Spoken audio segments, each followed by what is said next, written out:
And it looks like we are live. We're going to give the stream just a second to breathe while I add in our wonderful Facebook following over on the Mile High Huddle Superfan group. Guys, make sure you guys go check that out and subscribe. Follow us over there on that as well. Trying to build that following up as much as humanly possible. A lot of good conversation over there as well. And we've got 5 green check marks across all platforms.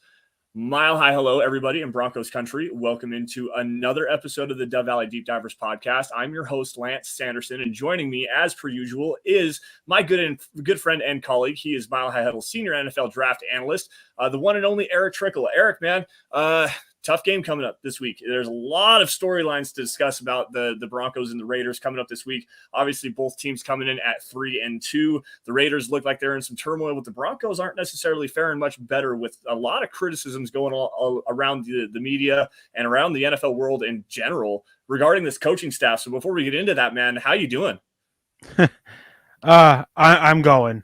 It's been a long week. I know you wanted to grab, but I'm going to grab that comment real quick. Joseph Malinowski came in and said, "Hey, Broncos country, you can't watch tonight. Need a favor. My friend's mom, she's my second mom, is in the hospital with blood clots in her lungs and chest. Could be her last night. Please pray. God bless. Thanks." Well, Joseph, your second mom is definitely in our thoughts and prayers. Yeah. Absolutely. And I understand what you're going through. My mom was diagnosed with cancer on Monday night. And I got the text message just before we went live that she's in surgery right now to hopefully remove it and hopefully be good. So you definitely have our thoughts and prayers are with you and your friend's mom. Yeah, absolutely. To you, Joseph, and to Erick, to you. And I know there's some other stuff going on behind the scenes, and I don't want to get into any of that. But you especially, everybody especially, but you especially are definitely in my family's thoughts and prayers, and especially mine.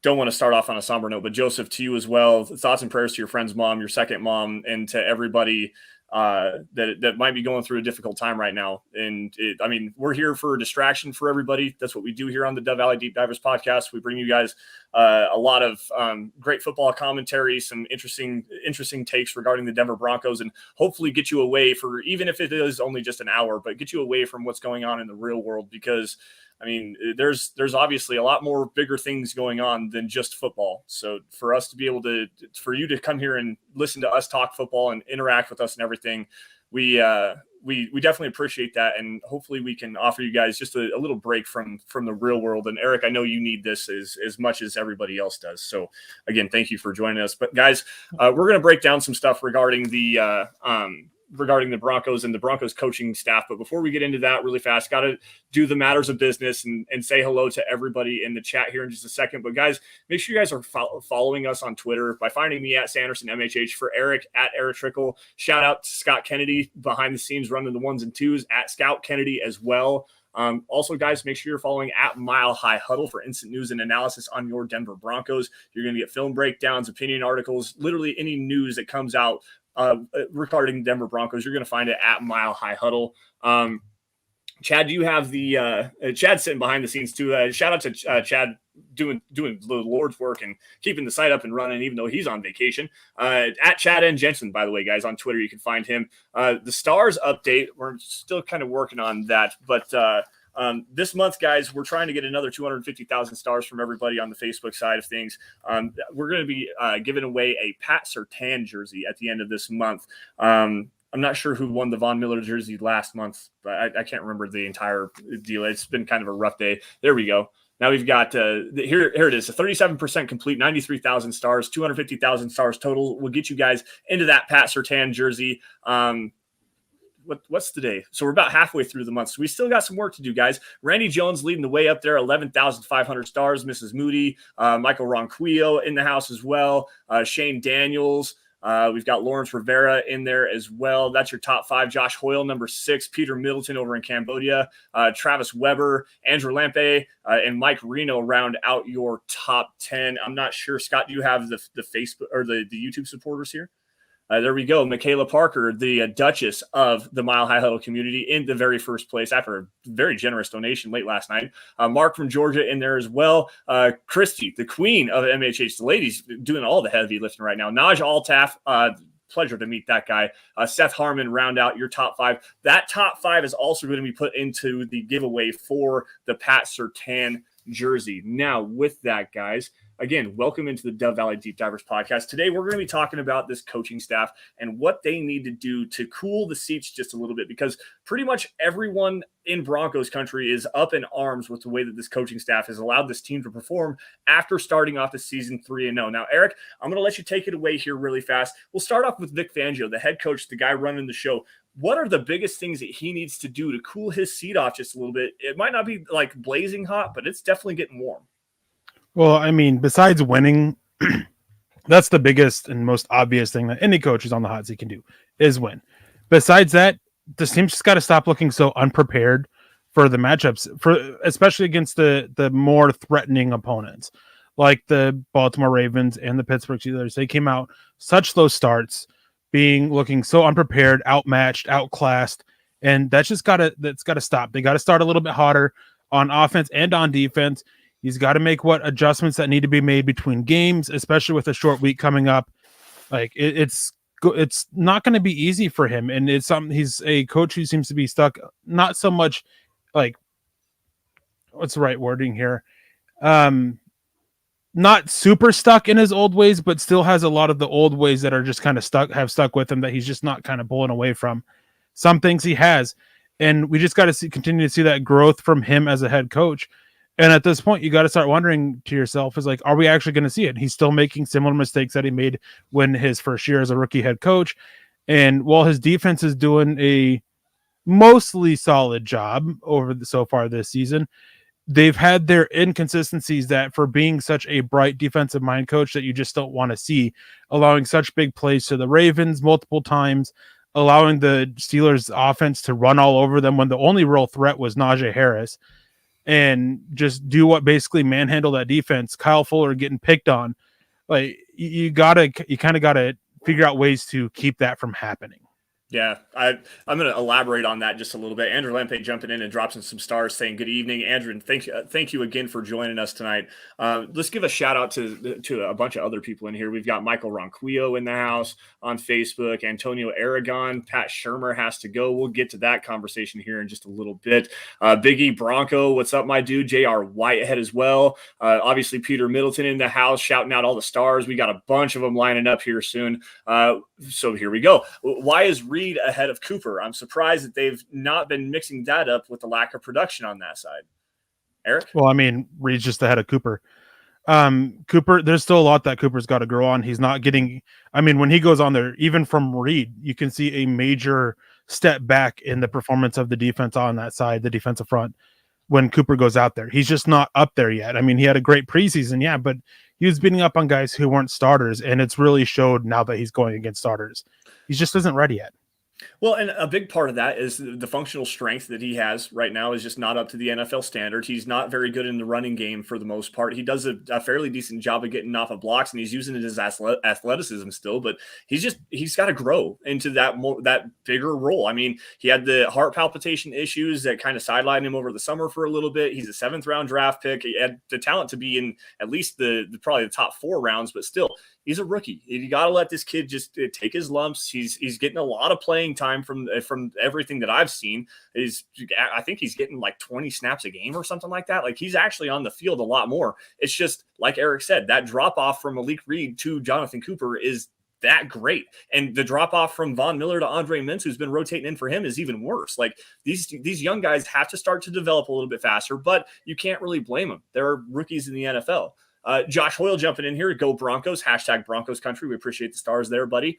Lawrence Rivera, nothing to say, just showing some love, but we appreciate you as always for joining us tonight. Now, I want to go. Oh, Gary Leeds Palmer jumping in here as well. Hello, Lance, Eric, and Broncos country. Hello, Gary. Pleasure to see you in the house as well tonight. Peter Middleton. So who is to blame for the defense? Is that Vic Fangio? I'm going to go back to kind of something that you said here just a second ago, and the team being unprepared.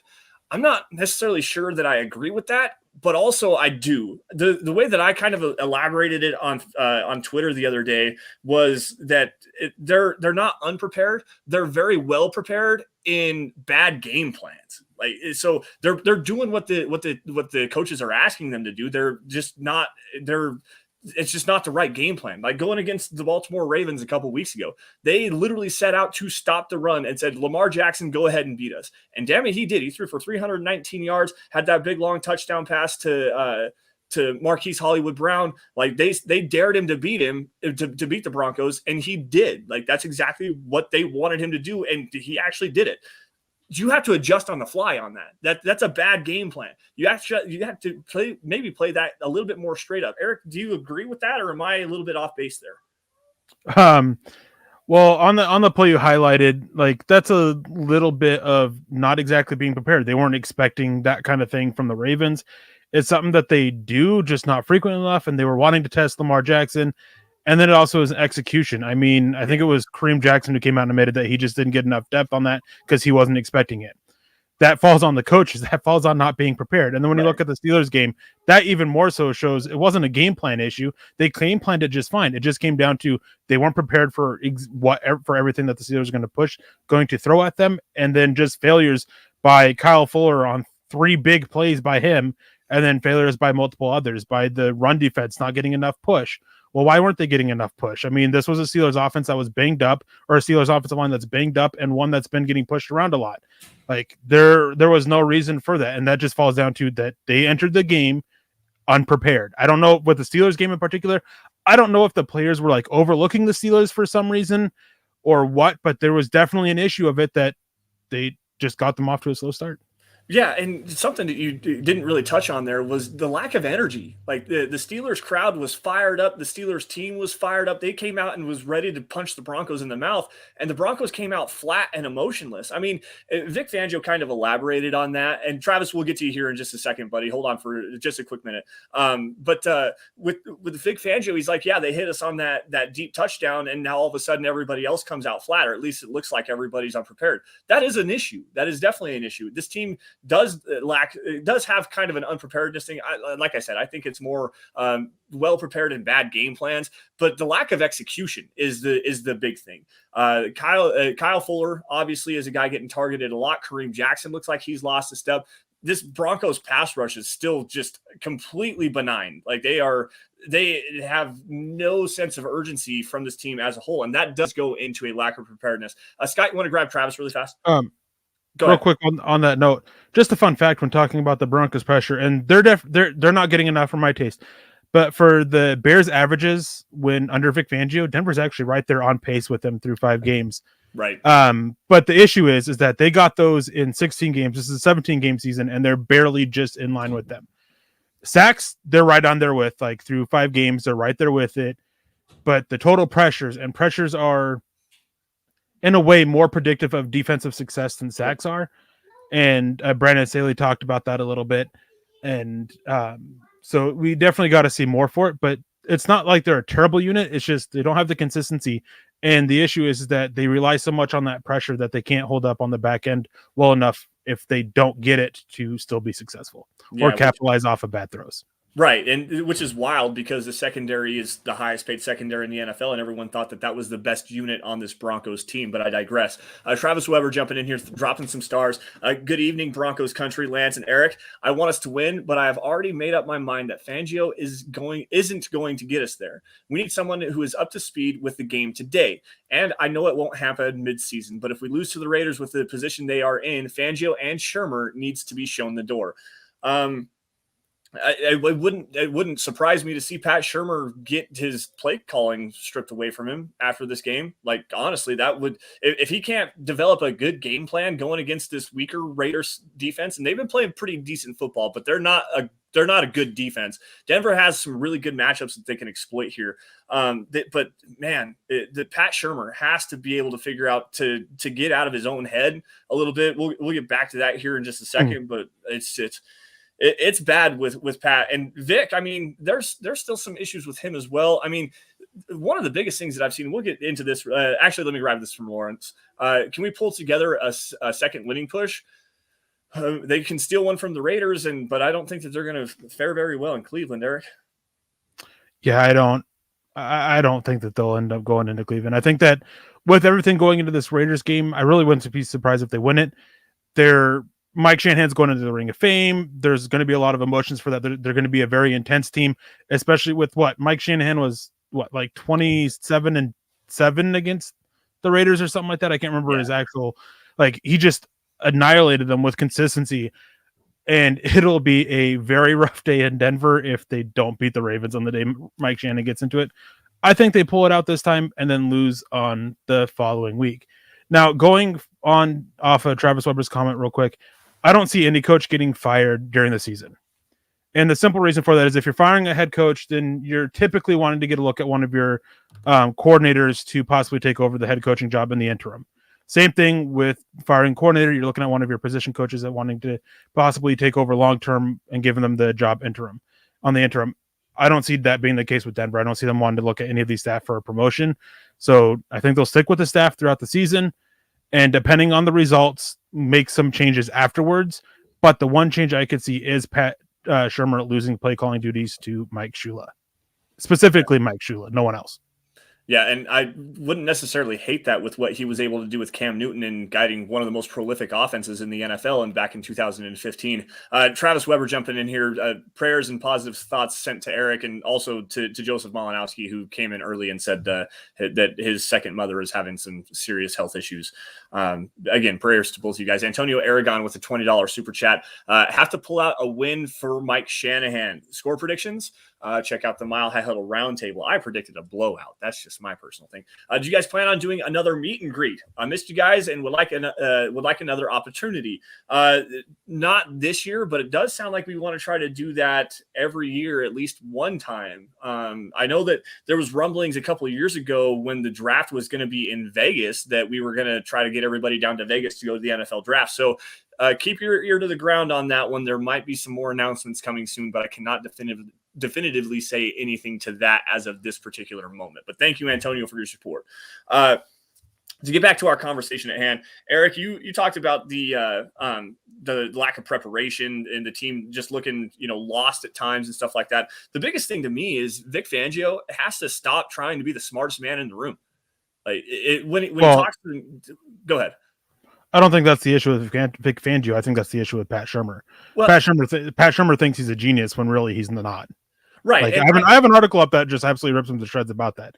He wants to be some super smart offensive play caller, and he's not. Sometimes his play designs are great. It's just the timing of calling them, the failure to set up defenses to end up with that gotcha play a little bit later. He just doesn't do that. Goes away from the run when it's working, and then sticks with the run when it's not. It's just he tries to be the smartest man in the room, and he just isn't. Well, and I was actually going to get to that as well for Pat Shurmur, but to me, it's like anytime you sit down and you have a discussion with Vic Fangio, as far as the media is concerned, and you can find all of this information, guys. Like, go to the Broncos Twitter page, and they literally will show all of the press conferences, and you listen to him answer these questions, and it's half belittling, quite honestly. It's like, you guys don't know what you're talking about. You're asking all these questions, but you really don't understand the game of football.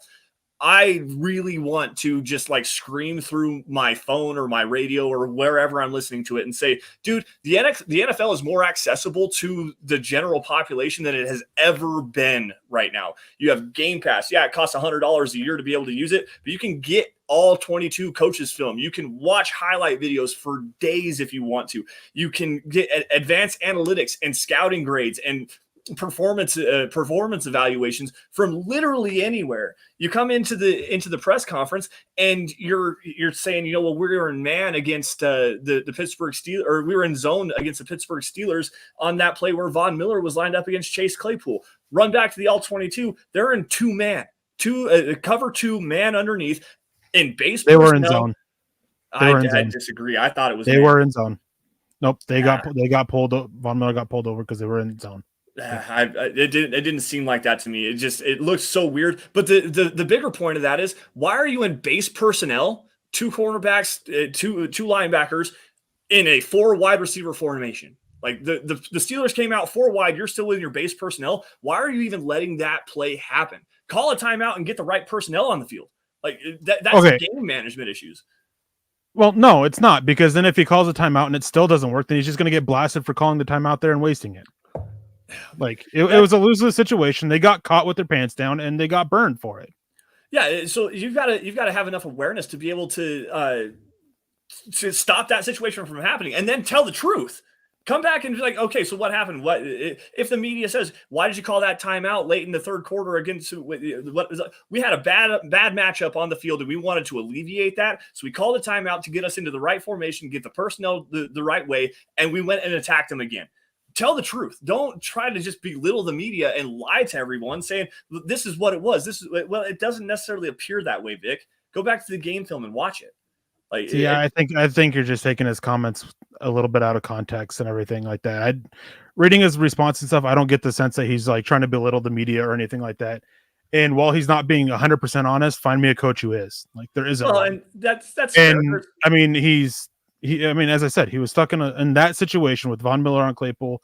It was a lose-lose situation. I mean, the only way that it was mostly a lose situation. Only way it wouldn't have is if they did whatever and the defense ended up getting the stop. That was the only way that he was going to come out unscathed. Calling a timeout, whatever, like, as long as they failed to play, he was going to get flack for that. I mean, it's just Fangio deserves plenty of blame for some of his answers, but I mean, like, yeah, I just don't see that he's belittling the media or anything like that, or belittling people. I wasn't necessarily trying to mean it like that. It's just like there are some other answers that he'll give, and say that it does sound like you don't necessarily know what you're talking about. It goes into Pat Shurmur as well. And if we want to dive right into that, it's stop for Pat Shurmur. Let me grab this from Peter really fast. Let's have rose-tinted glasses on. What have the Broncos got going for them that will let them win against the Raiders and the Browns? Our coaches aren't doing great, but the players are playing well, even with the injuries. I really want to talk positively about the Broncos. And I mean, that's a good point. So what do they have going for them that will help them get a win? They have so much talent on both sides of the ball. Teddy Bridgewater, I know that he's getting a lot of blame for it, but he's been mostly playing well with issues around him. The Raiders are a team that is leaderless at the moment. So there's ways they can go out and win. They've gotten beaten down twice in a row, basically. So there's going to be some pride on the line here for some of these players. Kyle Fuller, especially. I think that the Browns is going to be much more difficult, but they do have the issues that Baker Mayfield, he's not playing exactly outstanding football or great football. He's just kind of being what Baker Mayfield is. He is what he is at this point. So yeah, it's definitely a possibility that they can go out and win both these games. I just find it unlikely. They have the ability to.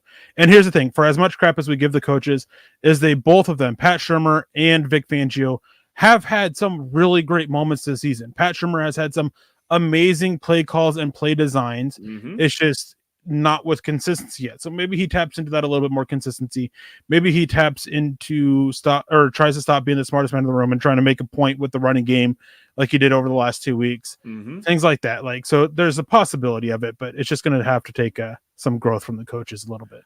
Yeah, and I don't disagree with anything that you just said there. I really don't. Pat Shurmur, there have been a lot of really clever designs from his passing schemes. It doesn't seem like it still just doesn't seem like they're using the personnel, especially the personnel they have right now with Jerry Jeudy and KJ Hamler not playing. They're not utilizing the personnel that they have to maximize the potential of this offense, even with the guys they still have. I mean, Cortland Sutton is still a great wide receiver. Tim Patrick is playing amazing football as well. He's like over 100 targets without a drop. Like, this is he's playing great football. But where's Noah Fant at?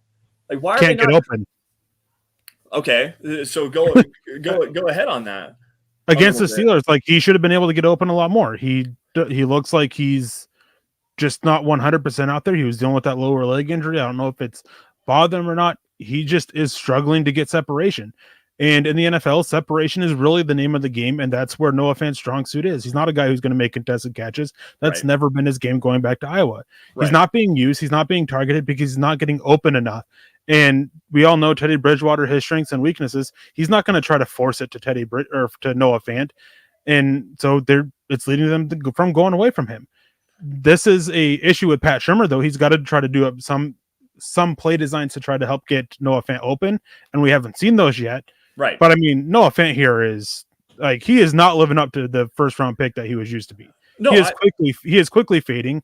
And it's gotten to the point where possibly he shouldn't even be a top 2 tight end on this team because his blocking is absolutely atrocious. Right. Like I could think of 2 good blocks off the top of my head, and the rest, like so many terrible ones. Like it's just he's got to step it up himself if he wants to be used more. And I don't disagree with that, but it just seems like against the Steelers, they were using him as a chip defender, or as a chip blocker to try to help out against TJ Watt, which obviously, why wouldn't you want to do something like that? But they really rarely even tried to target him or get him going vertically in the passing game until the fourth quarter when he finally started getting targeted. Like, I don't disagree with you. He's not playing to the potential that he has as a first-round pick, but manufacture some touches for the guy. I mean, the Raiders have a highly athletic guy in Darren Waller, and they manufacture targets for him by using him correctly in the passing game, understanding his limitations as a blocker, even though he might be a better blocker than Noah Fant is, to tell you the truth. But they understand that's one of our best offensive weapons, and we're going to use him the way that he needs to be properly utilized. And we might see some more of that with Greg Olsen this week calling the plays for the Raiders against the Broncos. Like, he really likes to target the tight ends. It's a guy that brought in Julius Thomas when he was the offensive coordinator down in Jacksonville. So, like, there's a certain amount of play. The play from Noah Fant is very frustrating, and I understand that. But there's also a little bit of criticism that needs to be gone towards Pat Shurmur by not having him run the seams, not having him run those deep crossing routes. Instead of using him as a check down and a dump down safety valve kind of a guy, start utilizing the athleticism that you have with him. It just doesn't make any sense to me. They do. He isn't getting open. Oh, okay. Like that's really what it comes down to. Like, they can do more to manufacture touches for him to help him get separation. But when they do use him in these other routes for these deeper intermediate routes, he isn't getting any separation. He's getting caught in double coverage with a safety over top and a linebacker beneath him, and he's not able to get away. I know he's playing injured and he's been having that injury and everything like that. But I mean, like, that's going to start up a whole nother conversation with Noah Fant, because every year of his career, we're dealing with injuries from him. Yep. And like, at some point, everyone plays in the NFL plays with an injury. Like, you just got to learn how to perform with it. Noah Fant's not. Yeah. And I don't mean this to hate Noah Fant. I've defended Noah Fant for a while, but I mean, it's gone to the point where step it up or don't. Albert Okwuegbunam, outside of that drop against the Baltimore Ravens. Was that the one? Yeah, I think that's right. Yeah. Yep. That's Anyways, right. Long week, games blurred together a little bit. Outside of that drop, he's been playing very well, and he's exceeded my expectations. Erick Saubert is playing extremely good football. So, and they're both doing much better than Noah Fant as his blockers. I will say the biggest issue that the Broncos are doing over the last 2 weeks that really falls on Pat Shurmur when it comes to the play calls and not using the players right is his insistent use of 11 personnel when they're down two of their top 4 receivers, and they still have 2 really good tight ends, even with Albert Okwuegbunam hurt. Like, with how bad Denver is out of 11 personnel, stop it. They've been so effective playing out of 12 and 13 personnel. Start using that a little bit more. I know, like, especially with their receivers hurt so bad. Yeah, it goes into another thing here. The Broncos have 2 really good short yardage running backs in Melvin Gordon and Javonte Williams. And you get down inside the 5-yard line on the last drive of the game, you're getting ready to go tie the football game. You need a touchdown and a 2-point conversion against the Steelers to do it. And you throw the ball 4 times, including a goal line fade to Deontay Spencer. Shout out to Charlie Beagle for pointing that out in the chat. What are you doing? You have Tim Patrick and you have Cortland Sutton, 2 high-quality jump ball receivers, and you call goal line fade for Deontay Spencer. That's a terrible utilization of the personnel that you have on hands. You need to be at least try to run the football 1 time in that situation. You're at like the 3-yard line. What are you doing? Like, it just doesn't make any sense. Now, I can get a point about the run game not being effective in short yardage situations. The offensive line wasn't blocking particularly very well. It was still being at least utilized correctly and effective, at least in the second half anyways. Why are you not utilizing the personnel that you have to the best of their abilities and putting your team in an opportunity to succeed? It doesn't make sense to me. He tries to explain it away too. We want to stick to the running game. It just wasn't being effective. This is against the Baltimore Ravens. We want to utilize the running game. It just wasn't being effective. You were running at 6 yards carry. You were actually gashing the Ravens defense. You ran the ball 9 times in the first half and 4 times in the second half. Get out of here with that. We want to be committed to the running game. It just wasn't working. No, you weren't committed to the running game because you just didn't call those plays. Then the next week, to shut the media up, you came out, you ran run, pass on every single possession in the first half except for the very last one. And just to prove a point, well, it's not effective. It's not actually working. No, get creative with your play calling and stop being a douche. Sorry, that's my hot take for tonight. And on that, we had somebody talk about it. What Shurmur actually said about that Deontay Spencer fade with 22 seconds remaining was he was an outlet in that situation. Everybody that runs routes has an opportunity to catch a ball. He was in there and had the corner out. We threw it to him, but we just didn't connect. There were 2 under routes and we had a short post on the backside. There were other places to go with the ball first. That just happened to be where it went.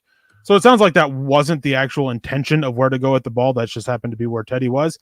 And watching the play, when Teddy actually goes to wind up and throws, Deontay Spencer has the opening for it. That wasn't a bad throw.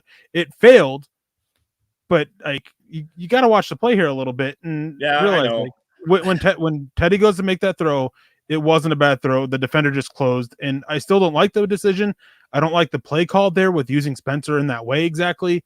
I don't like Teddy's decision there, but it is what it is. That's one of those plays where it's like I don't want to rip him for it, but at the same time, like I'm not gonna go super hard in defending him. That's really what I was trying to get at. So you have this play call, and that's the design. You have the outlet, and you put Deontay Spencer in that role. Like I don't know what it takes to change the formation a little bit or move some guys around and put Cortland Sutton into that and have Deontay Spencer run the underneath route or whatever you got to do. But to put your players in that kind of position, yeah, the play call wasn't necessarily the greatest, and I will definitely agree with you on that. But put your players in the right position to succeed. Say, all right, Deontay, you're going to run the crossing route. We want Cortland Sutton running the fade. We're going to throw it up to you. Let the big body go and get it. And Deontay Spencer actually did have a good opening. It was a bad throw by Bridgewater. And I'm using a little bit of some hindsight being 2020. But still, it goes back to the same point. Why are you not utilizing the personnel that you have in the correct ways? You're calling the right plays. You're just not using the players to the way that they need to be used. Brian Greenfield came in with a $10 donation. Says, my question is, who's more at fault for this team's play under Fangio? Is it Fangio, the GM, or Shurmur? I was blaming Shurmur, but Mandis has to go on. Fangio as a head coach. It's everybody. I mean, when talking about the coaches, and it's always so easy to blame the coaches. That is always the first place where everybody goes to blame really once the game's over. It's always the coaches. Mm-hmm. But I'll tell you what, when both the Broncos losses, especially this loss to the Steelers, there is far more blame that needs to go on the players, honestly. Just multiple failure to execute on plays that shouldn't have been a problem, on plays that ended up being huge plays for the Steelers. Kyle Fuller had multiple. Draymond Jones had a big one. Like, you just do that. Like, I understand coaching, you have to have them prepared and everything like that, and you got to teach them not to do these things, but you still have to go out there and execute. There's only so much coaching can do. Yeah. I would say that it's actually Fangio and Shurmur, while they deserve their blame, more of it actually goes on the players at this point. Well, and you're absolutely right on that. And I'm not going to disagree with you because the players have to execute the plays that are being called. Now you can get into it a little bit deeper and you can say, well, you're not utilizing your players correctly. It doesn't matter. Those players still have to go out there and execute their assignments. And Vic Fangio has actually said that multiple different times. You know, it was bad execution. It was bad technique on this play. We've got to do a better job of coaching those players. Those players have to be more responsive to that coaching as well. So it's a two-way fold. But again, it goes right back to saying that the players have to execute what they're being asked to do. And those guys just simply aren't doing it in a lot of different aspects. I mean, there's some issues up front with the offensive line not being able to sustain blocks in the running games, and you can see that it's definitely out there. Kyle Fuller, Kareem Jackson not holding true to their responsibilities, dropping down underneath. They just look like they've lost a step. There's a lot that goes into it, and yeah, as Scott actually astutely points out, it's easy to replace one or two coaches. It's really hard to replace 53 players, so it's easier to blame the coaches than the players. Well, that needs to be a conversation with everyone as well. I'd also say that part of that too is that there's a lot more connection from fans to the players and coaching staffs outside of Mike Shanahan. But I actually won't go down that road because I know that'll get me a lot of hate. But yeah, there's always seems to be, outside of a few, more connection to players than any coach. Yeah. Brian Greenfield jumping in here. Brian, good to see you, man. Been a while since we've seen you. I don't remember seeing you last week. It might be 2 or 3 weeks now. But I feel that Vic Fangio is coaching scared, and he has a right to be. I don't necessarily disagree with that because the media, the fan base right now is kind of up in arms, and there's been a lot of issues with Vic, and coaching scared and is. It's hard for me to say that. I will say that he is coaching to not lose rather than coaching to win. That's a big thing with him. I wouldn't say he's coaching scared, and I don't think I would put it exactly that he's coaching not to lose. But really that's the easiest way to say it, is that he's coaching not to lose, but it's not exactly fitting with what's going on with him. He's coaching to try to keep his job. Yeah. And in all honesty, like, the play calls from the defense, they haven't been terrible. It's just come down to execution, and effort and stuff like that. So I don't know. It's a little bit rough there. It's a hard question to answer, quite honestly, because it's so multifaceted. I will say that Vic's game management for the most part this season has actually been a lot better, other than the one issue I had again with the whole Von Miller and Claypool thing. We won't go back into that. But as far as his game management regarding timeout usage has been a lot better. That's the big thing, is he's at least making the right steps in the right direction right now. And to say that he's just coaching scared is not necessarily very accurate. I'm not exactly sure the best way to put that. So sorry about that. Peter Middleton jumping in here. Why then are the players playing negatively after such a strong start? Did they believe the hype too much? Yes.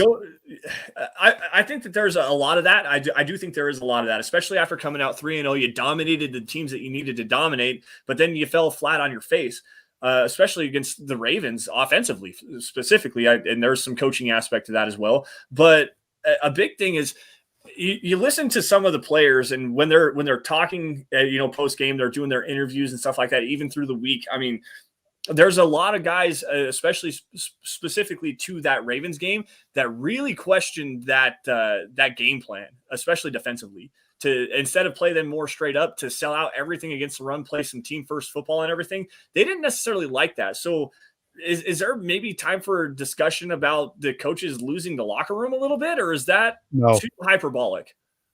Yeah, there's no reason to have that discussion anytime soon. Okay.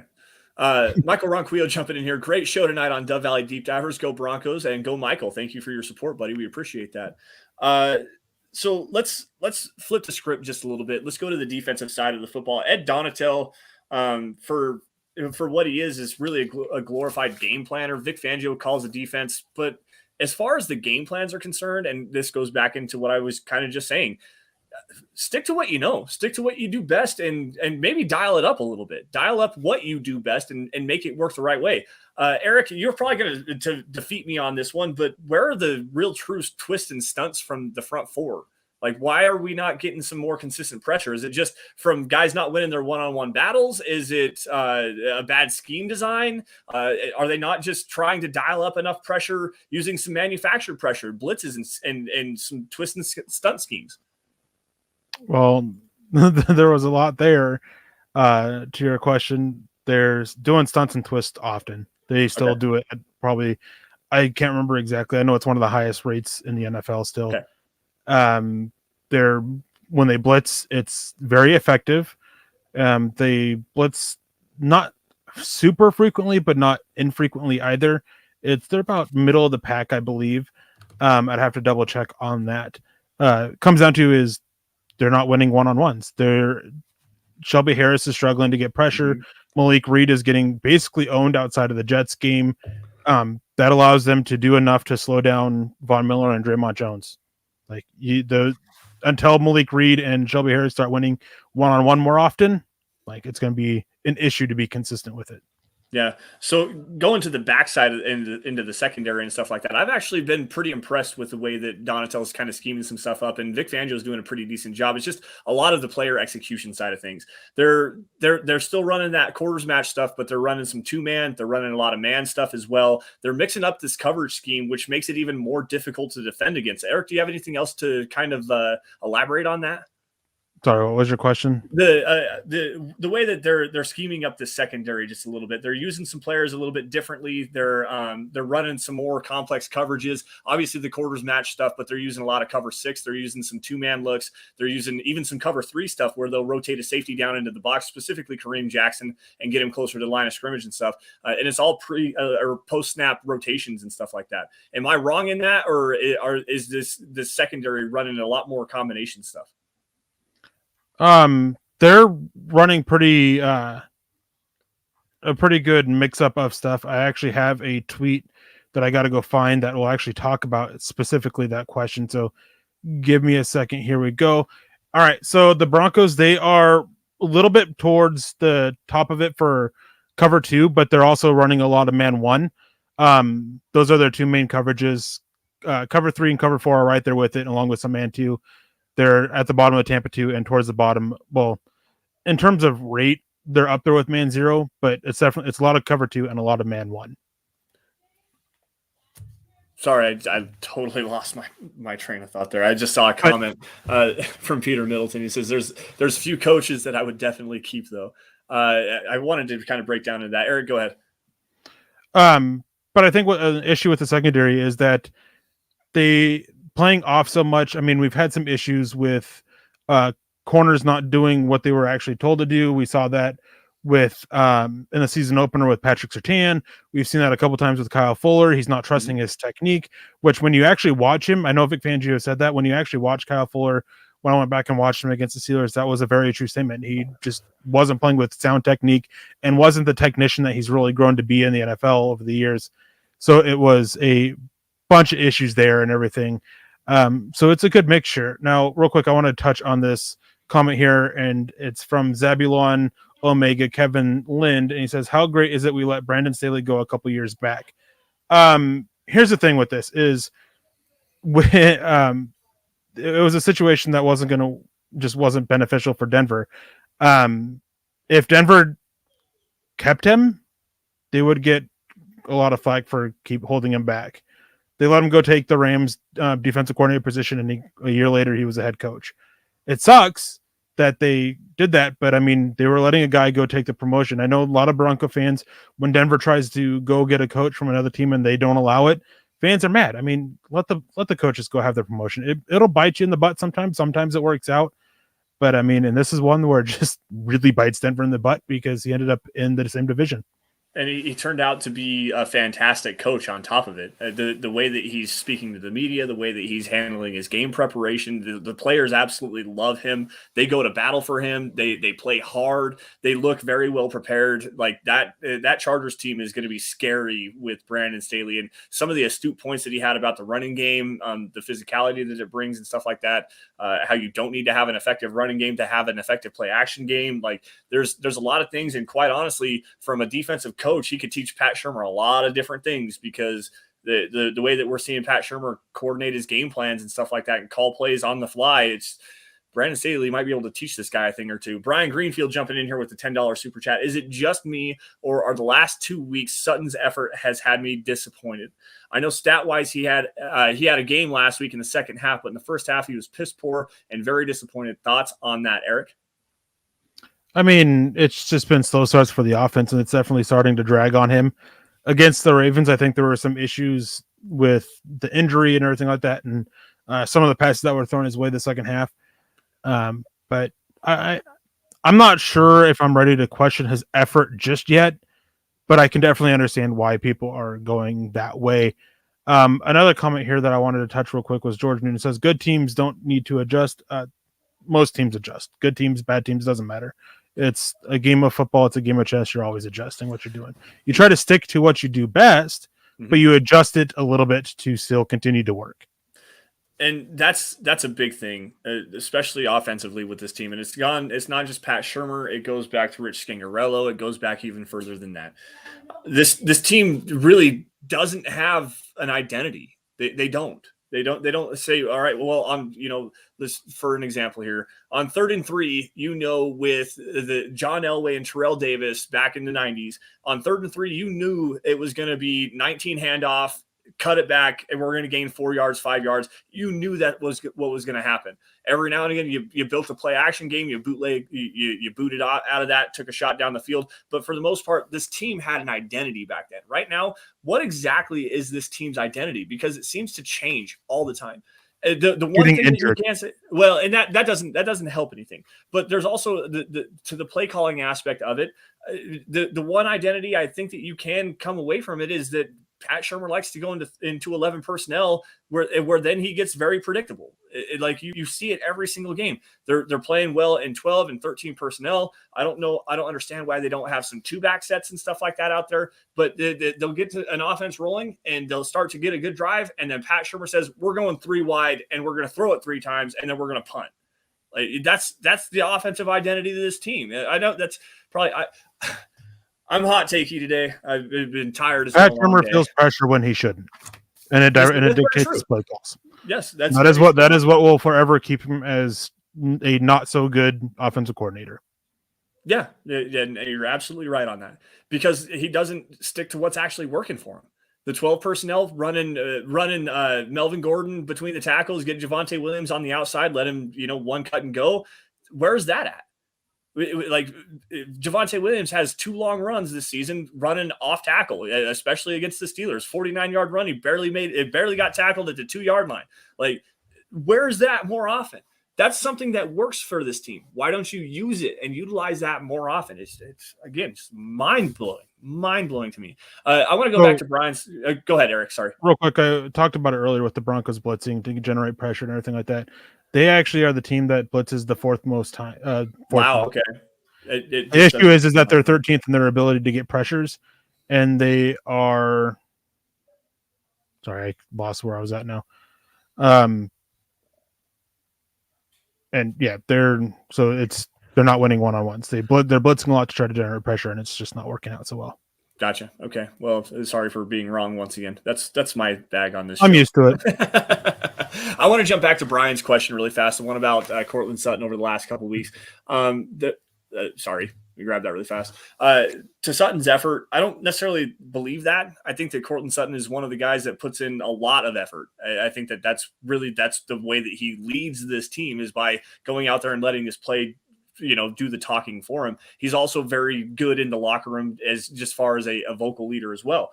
I think there's still some issues with coming back off that ACL tear, and Eric kind of elaborated on that. There's only maybe 1 or 2 plays where it's like, I'm not sure exactly what was going on with that, but it doesn't seem like you're exploding out of your break. There was one specifically against the Ravens on an in-breaking route where he didn't come out hard, and Bridgewater actually threw to a spot expecting Sutton to be there, and he wasn't there. So I don't want to really elaborate more on that. There is some merit to that claim, but at the same time, I think it's a little bit off base, because Cortland Sutton is a team leader for a reason. It's because his play does a large volume of the speaking for him. Let's see. Let's run to the comment section here really fast. Or do you want to talk about Tom McMahon, other than just say that all the complaining about him is just a moot point at this point? Yeah, I mean, it's like everybody knows how bad he is. Everybody knows that he's probably going to be fired. Like, just not. That's that. I mean, he won't be here next year.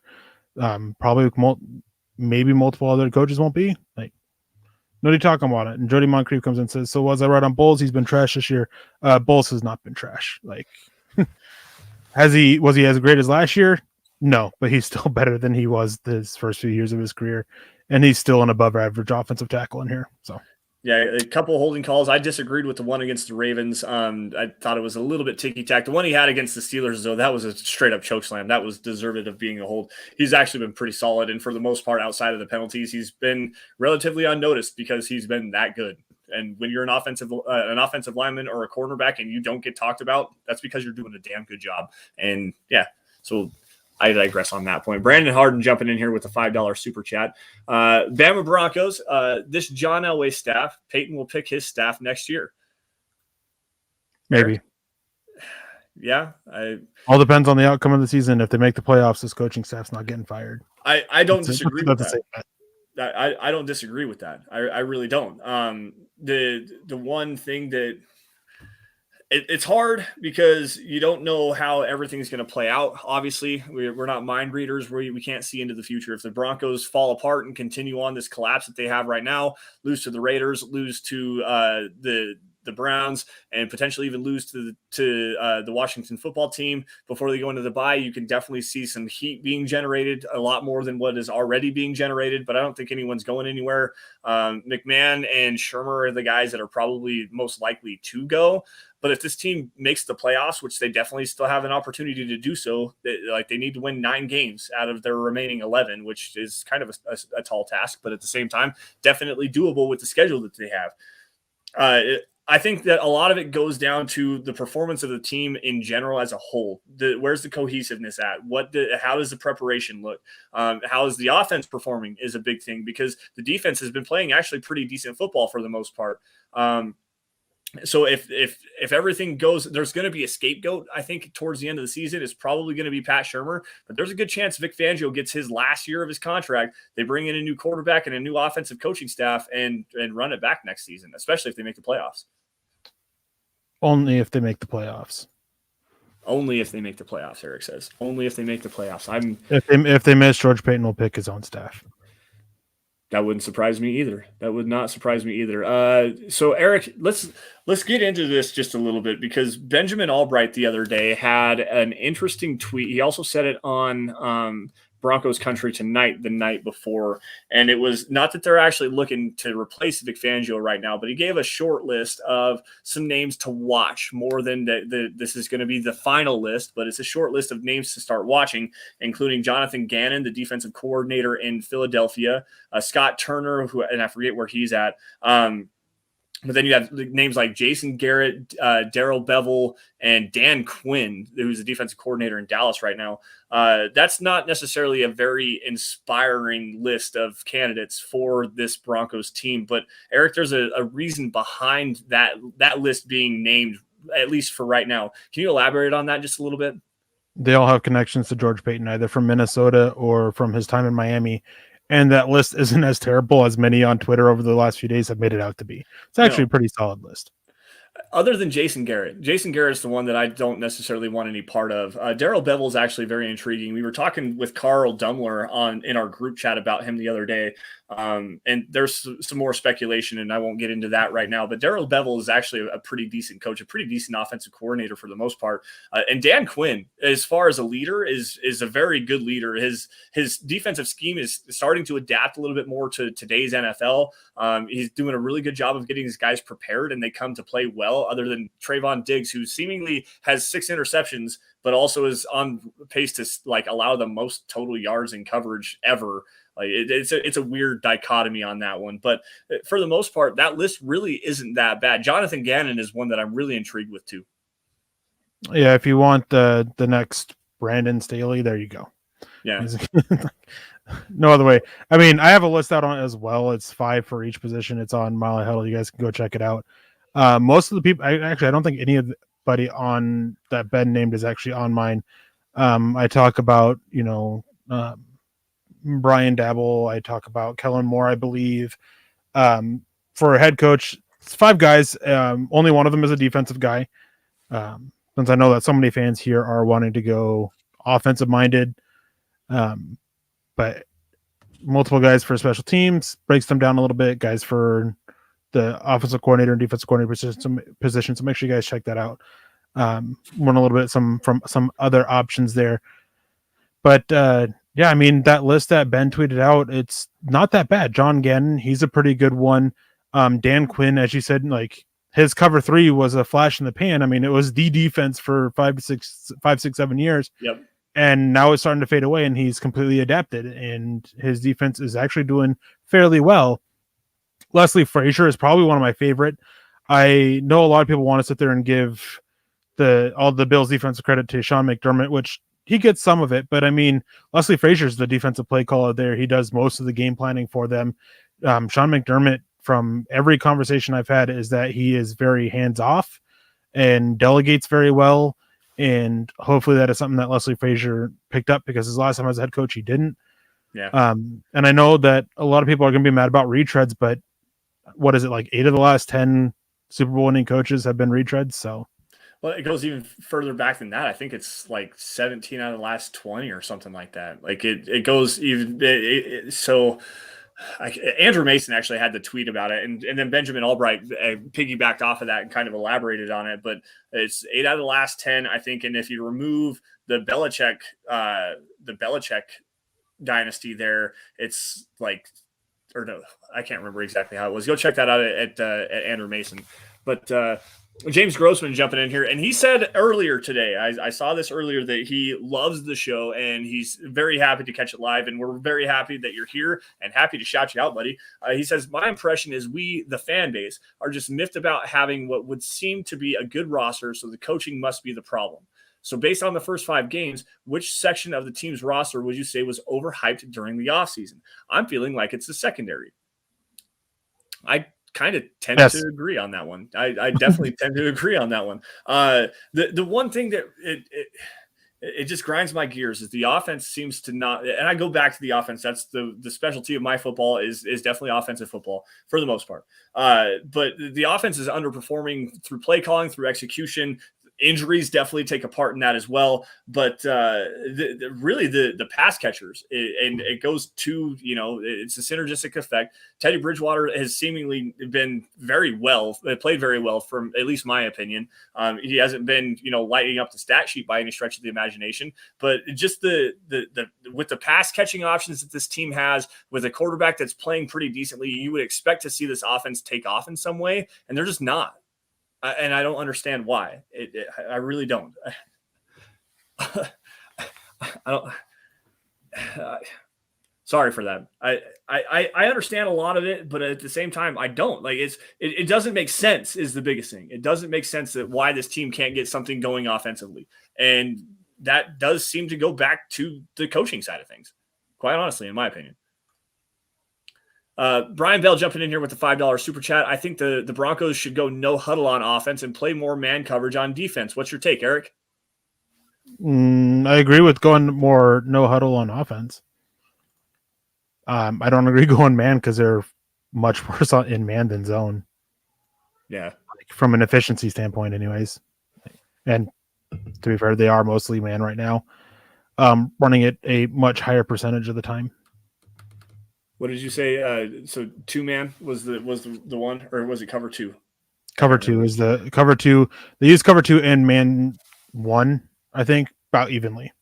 Yeah.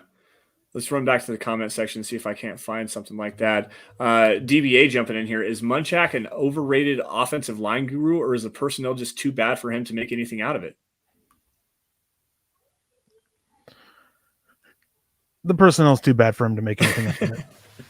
I was when he gets players with potential, he's able to help and develop them. I mean, we saw what he did with Garrett Bowles, and yes, Garrett Bowles, he regressed towards the mean a little bit. I don't think people should be surprised by that. He's not he just last year was an outlier, and honestly, what he's paid is still worth, because he got drastically underpaid at the time of when he got paid for how his play was. Dalton Reisner doesn't fit what the Broncos want to do offensively. Lloyd Cushenberry, not even going to touch that. I mean, he's doing all right. Graham Glasgow is just solid. Like, he's got his issues. He's overpaid. Like, he's playing injured a lot. Quinn Miners is showing potential, and then they just can't figure out anything at right tackle. Like, he's doing what he can, but like, you can give a guy a turd to polish, and it's still going to be a turd. That's true. And I mean, technically you can polish a turd. They proved that on Mythbusters, by the way. No, I agree with you, Eric, on that one. Actually, the offensive line, for the majority of what we've seen, has played quite honestly above their skill level. It hasn't been terrible by any stretch of the imagination. Teddy Bridgewater, as far as holding the football, does that a little bit too much. He takes some sacks that he doesn't need to take. There's been some scheme issues in there as well, specifically and communication issues there, specifically on that sack that Teddy Bridgewater took in the Pittsburgh game in the red zone, where they ran kind of a delayed blitz with Devin Bush, and he came inside the tackle, and Javonte Williams and Bobby Massey both took the edge defender and let Bush come free up the middle of the field. That was seemingly a big communication issue, but for the most part, this offensive line really hasn't played terribly as far as in pass protection, and they've been doing a lot better of a job in the running game than people want to give them credit for. I don't know how to explain it anymore. Like there's things to work with here. Why isn't it working? It's just a lot of it, especially against the run. It's one or two players fail. It happens to be consistently Dalton Reiser and Lloyd Cushenberry when they're both out there. Jody Moncrief came in and said Q Minor was horrible in pass protection. Q Minor has, in his limited action, has been the best Broncos offensive lineman, and he did a much better job. I mean, he was better again in the run, obviously, but he held his own in pass protection much more than Natani Moody did. And honestly, we should be hitting the point where Quinn Minor is actually at least discussing him should be starting. Yep. BG jumping back in here with another $5 super. Outside of Vaughn and Williams, there's nothing to get excited about watching this team play. You guys missed a super chat at 8:41. Who was that? Scott, do you think that you can go back and find that so that we can give the shout out? Apologies for that, guys. It didn't even realize that it came into that. Is there any way we can get back to that by any stretch of the imagination? Maybe I'll take a look at here as well. Travis Weber jumping in saying, great show tonight, guys. Have a good night and enjoy your weekend. Continued prayers to all in need. Go Broncos. And Travis, thank you for that. We appreciate that, buddy. As far as Quinn Miners is concerned, the thing that really stuck out to me was he started that game against the Jets and was going against Quinnen Williams a lot. And he played. He didn't start. He played a lot in the game against the Jets. Excuse me on that. But he went against Quinnen Williams and Fo Lorenzo Fatukasi, and that dude stood those guys up like frequently. I noticed it watching it live with Erick in the stands, and he was holding his own against one of the probably top 7 interior defensive linemen in Quinnen Williams. Like he was playing incredibly well. He's moving guys off the spot. He's pulling well. His awareness is on point. Like this, Erick's absolutely right. Quinn Miners is really on the verge of becoming a starter for this team. And hopefully it's quite honestly for Dalton Reisner, who has been really, really rough this season. Let's just say that. Let's see here. I'm trying to find. We got the Bama Broncos super chat, and I'm not seeing anything else. The stream jumped on me, and it is now gone. So apologize for that. We'll run it back, and I'll give you guys a shout out on Twitter or something like that. Brian Greenfield. Okay, we played better under Vance Joseph, and that's bad. I feel we have a good chance to get beat bad versus the Raiders, to be honest. Eric? I disagree. I don't think Denver played better under Vance Joseph. I think they looked far more unprepared, far more frequently, and far more way over their heads. Granted, the team back then, if you want to do a adjustment for the talent that they had, the team back then wasn't quite as talented as it is now. So if you want to factor that in, sure, you can go that way and say, yeah, it was better than, but it wasn't good. Like, by no means.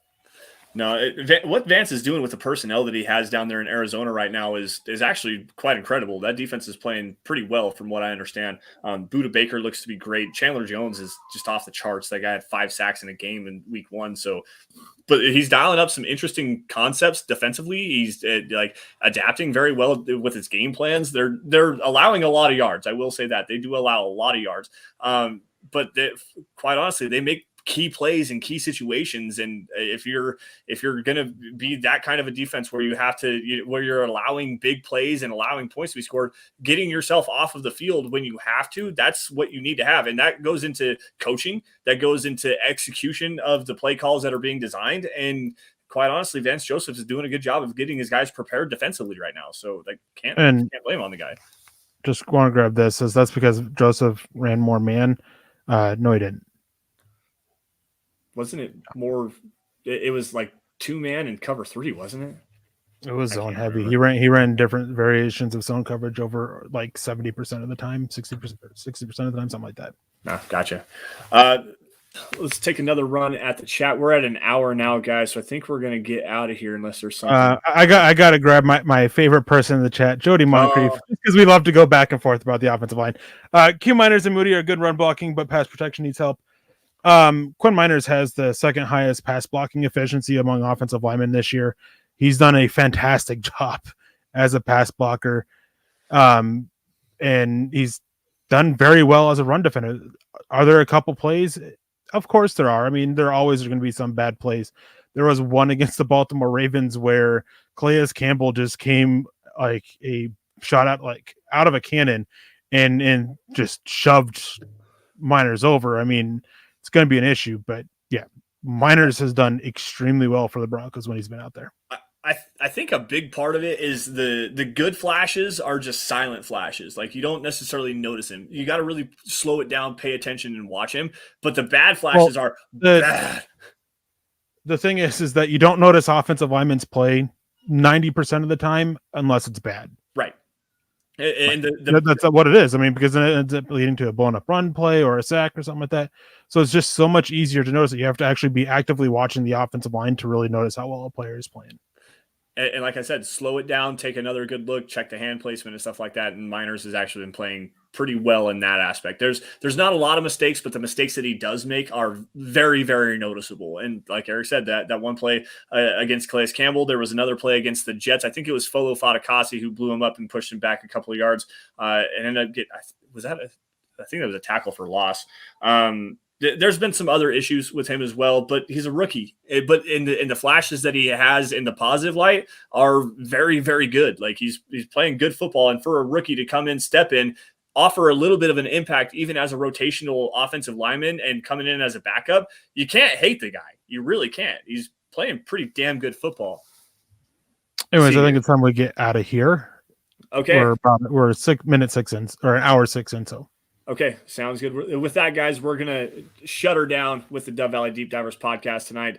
Scott, I got the controls here. You guys can follow us on Twitter by finding me at Sanderson MHH. Wait, where's this banner at? There we go. At Sanderson MHH. For Eric, at Erick Trickel. For Scott, at Scout Kennedy. Also, guys, while you're at it, make sure you follow at DVDD_pod. That's the podcast account where you're going to find out what we're talking about every single week. Also, guys, at Mile High Huddle. That's the mother account. That's where you're going to get breaking news and analysis on your Denver Broncos. Anything that hits milehighhuddle.com is going to be posted there. And anything regarding the Huddle Up Podcast Network, you're going to find that there as well. So at Mile High Huddle for film breakdowns, opinion articles, anything regarding your Denver Broncos. Facebook supporters, make sure you go to facebook.com/Mile High Huddle. Click that blue Become a Supporter button where you're going to find premium content like the Trickel Zone, which airs every Saturday at noon. Now, Eric, what do you have planned for the Trickel Zone this week?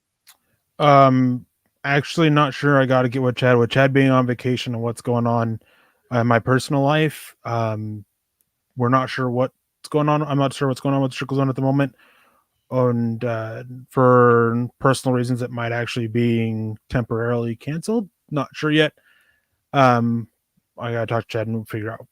Okay. Well, and again, that goes out to you. You have your own family, personal issues you have to get taken care of, and we don't blame you on that. So we'll put a pause on the Trickel Zone for now. But anyways, guys, you're going to get Kellerman's Corner and Broncos Book Club with Chad Jensen every Sunday as well. Guys, if you're financially able to do so, head on over to huddleuppod.com. That's the merch booth. That's where you're going to get yourself a hat. You get a T-shirt if you want one.